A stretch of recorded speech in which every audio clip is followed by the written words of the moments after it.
relieves sobre vasijas de cualquier cultura del Ecuador. ¿Ya? Yo aquí les puse de la costa porque nosotros estamos en la costa. ¿Ya? Aquí tienen el periodo formativo, tienen Valdivia, Machalilla y Chorrera, tienen relieve, pintura, relieve, grabado, ¿sí? Pero también del desarrollo regional, ¿ya? También tienen pintura, sellos, Jamacoaque, ¿ya?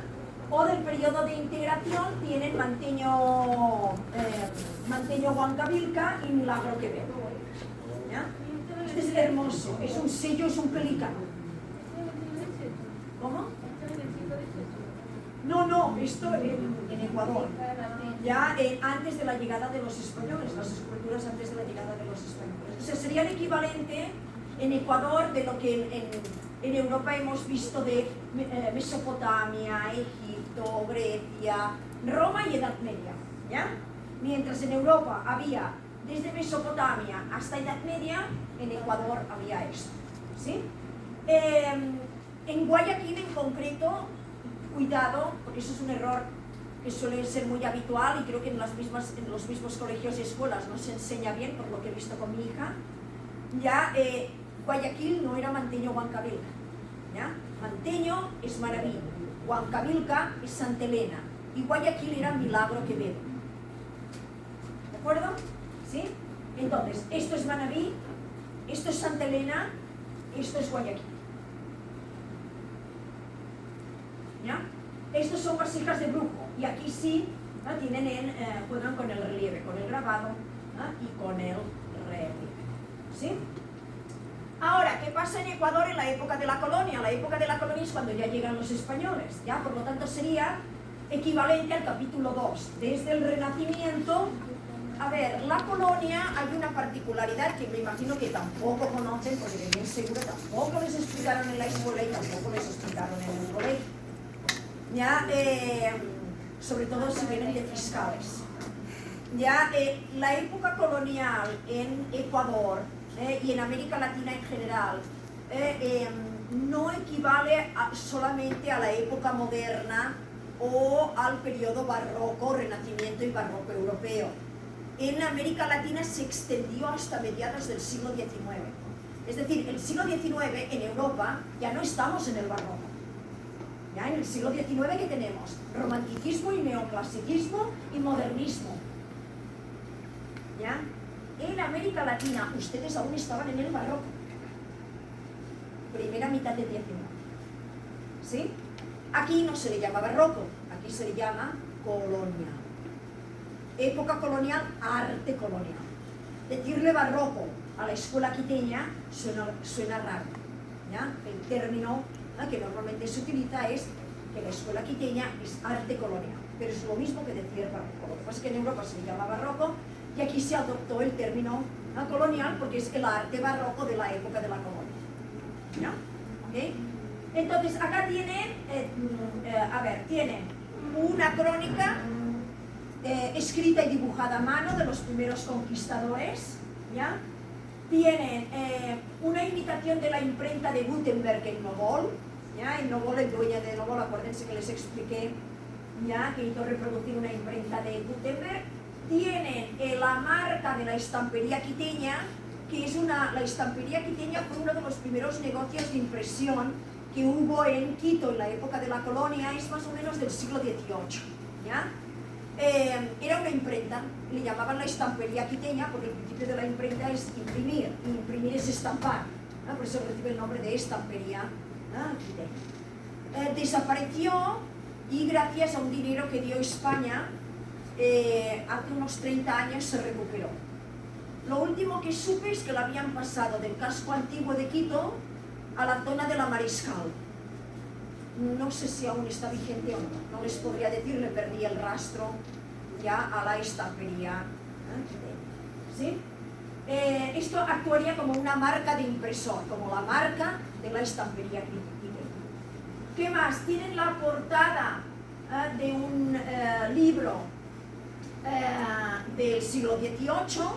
A ver, en el siglo XVIII la imprenta ya había llegado a Ecuador. El primer lugar donde llegó fue en Ambato, y si mal no recuerdo creo que la llevaron a Ambato la orden jesuita, ¿ya? Porque eran las órdenes religiosas las que principalmente traían inicialmente la imprenta a América, ¿ya?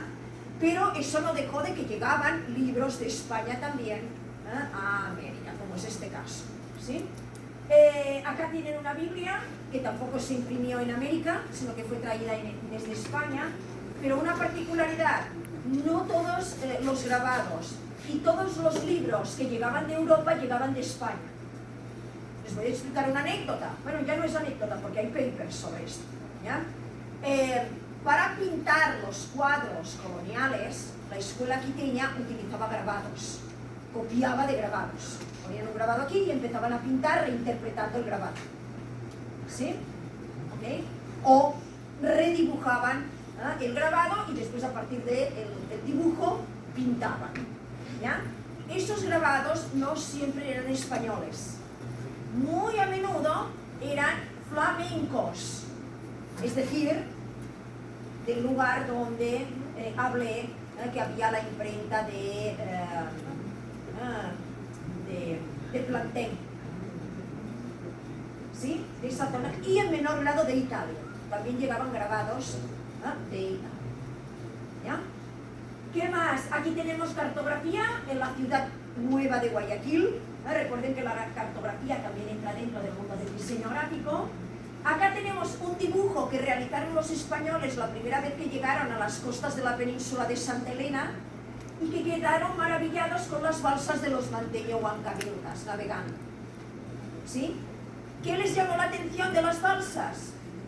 Les llamó la atención los textiles con los que yo trabajo en vinculación, que están en peligro de extinción. Solamente quedan 2 artesanas de más de 60 años que cuando fallezcan desaparece el conocimiento del textil en la península, ¿ya? Los españoles quedaron tan maravillados que lo dejaron documentado y permitieron a los manteño-huancavilcas, una vez sometidos, que pagaran sus impuestos con textiles. Con esos textiles que el día de hoy están en peligro de extinción. Imagínense la calidad de los textiles que se hacían en la península de Santa Elena y que hoy las autoridades no son capaces de tomar una medida para recuperarlo, para mantenerlo, ¿sí? Y la única vía que queda somos nosotros, la universidad. Y miren cómo es el mundo, que quién lo tiene que hacer, un español. Como es la vida, ¿no? ¿Ya? Y lo que quedaron también maravillados fue del oro. ¿Se han escuchado alguna vez una frase que dice: no todo lo que brilla es oro? Bueno, pues viene de aquí.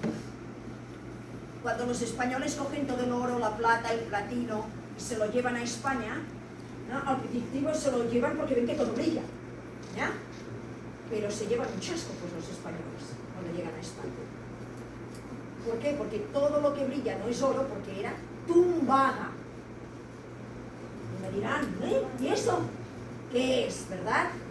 Bueno, chicos, pues la tumbaga era uno de los metales más apreciados, juntamente con la concha spondylus, ¿ya? Uno de los metales, bueno, la concha no es metal, terminó siendo un elemento sagrado y moneda, ¿ya? Pero la tumbaga, juntamente con las hachas de cobre, fueron 2 de los metales más importantes de la época prehispánica, ¿ya? La tumbaga son aleaciones. En el caso de la costa del Ecuador era aleación de oro con cobre.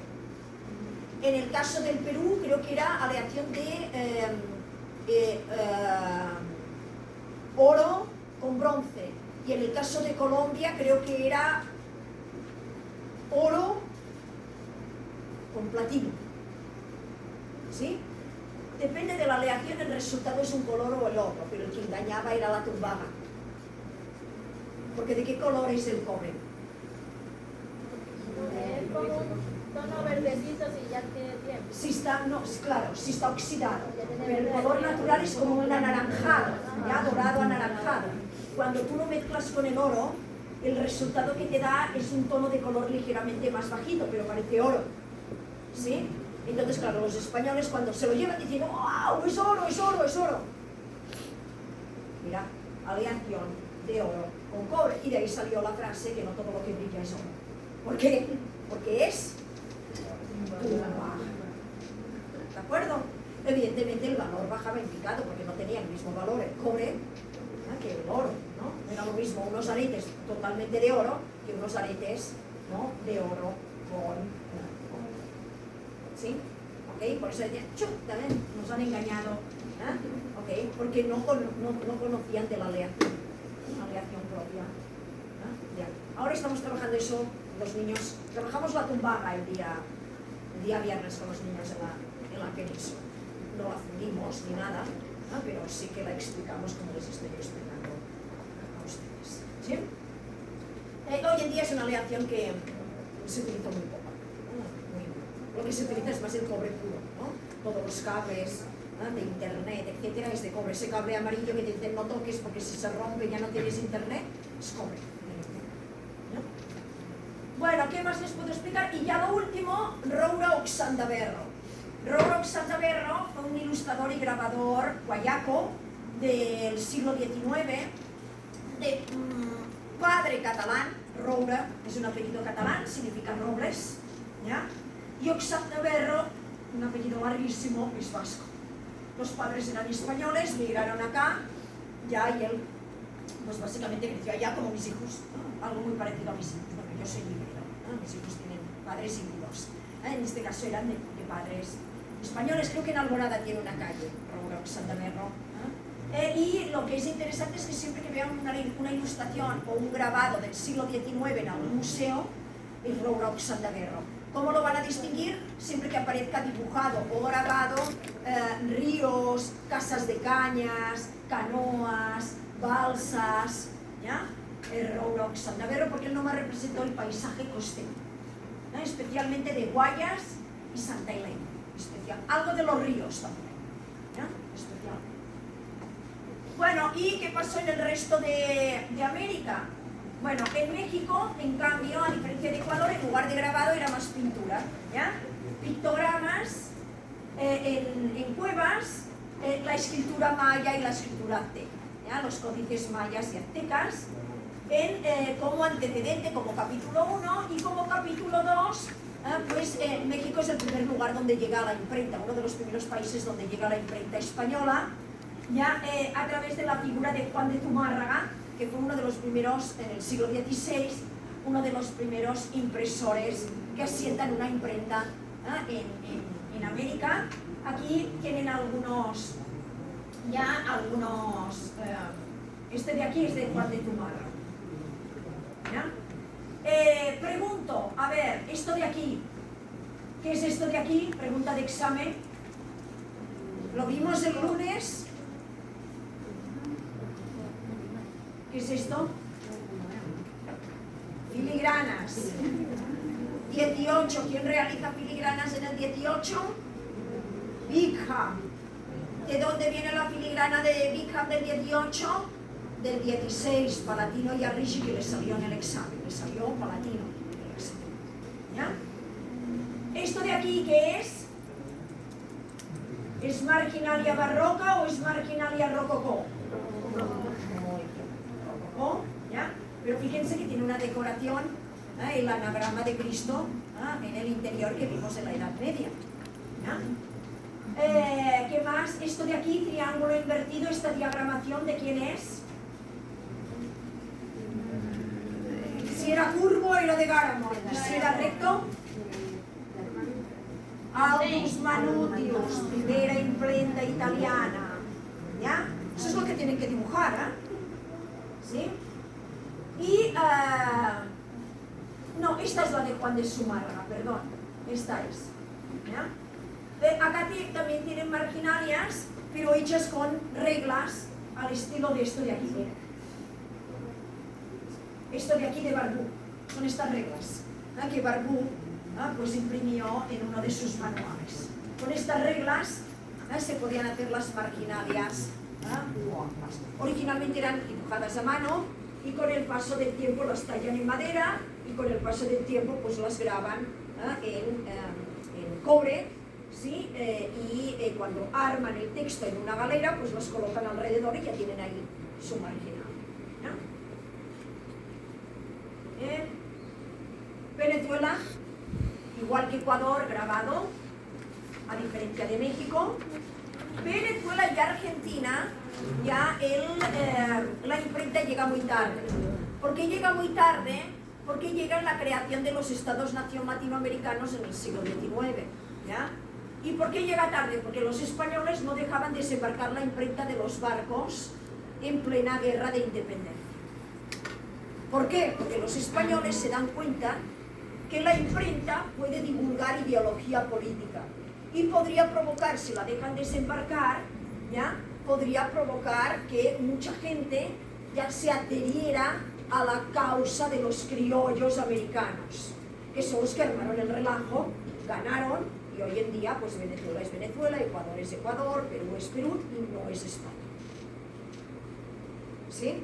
Entonces los españoles se dieron cuenta ya de que la imprenta les hacía perder la guerra y no la dejaban desembarcar. ¿Ya? La imprenta en Venezuela y Argentina, a diferencia de Ecuador, México, Colombia, llegó, pues mira, entre Venezuela y México, en México llega prácticamente a mediados del siglo XVI y en Venezuela llega a mediados del siglo XIX, 300 años de diferencia, no es nada, 300 años de diferencia. ¿Sí? Lo que ven aquí, ven que no tiene ningún tipo de decoración, que nomás tiene unas líneas sencillitas. Infalible, cuando vean una portada así, siglo XIX, no se pueden equivocar.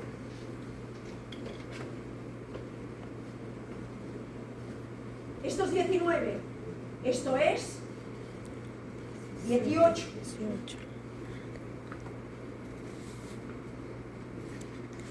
Esto es 17. Fíjense, ese es el ejercicio que tienen que hacer ustedes cuando estudian. Este es 15, 16. 16 especialmente. ¿Se ve la diferencia entre una portada y la otra? ¿No? Cada una tiene su estilo. ¿Sí? Recuerden que les podría hacer una aula invertida de portadas de libros por siglos. ¿Ya? Mezclados, libros americanos o libros europeos, porque ya ven que la historia es común. ¿Ya? Listo. Estoy diciendo lo que les voy a preguntar. Hay el que no apunte lo que acabo de decir. ¿Cuál es la del siglo XIX? Esta. Prácticamente no tiene decoración. Nomás tiene estos elementos. A veces pueden encontrar que aquí tiene esto. Esto, más que esto, este de aquí. Este es muy típico, un pequeño dibujito ahí, una pequeña roseta, una pequeña palmeta, ya pequeños elementos decorativos que muy a menudo vienen de la arquitectura griega o de la arquitectura romana. ¿Ya? Máximo, no más. ¿Sí? Bueno, Argentina, en cambio, no es grabado, igual que Venezuela y que Ecuador, es pintura, igual que México, ¿ya? Para el capítulo 1 y para el capítulo 2, ya les he dicho que la imprenta llega tarde. ¿Qué es lo más particular de Argentina que deben recordar? Argentina es uno de los primeros países que imprime una Biblia políglota. Y dirán, bueno, veis, pero eso ya lo vimos, con guaraní. Es decir, con una lengua autóctona americana. ¿Ya?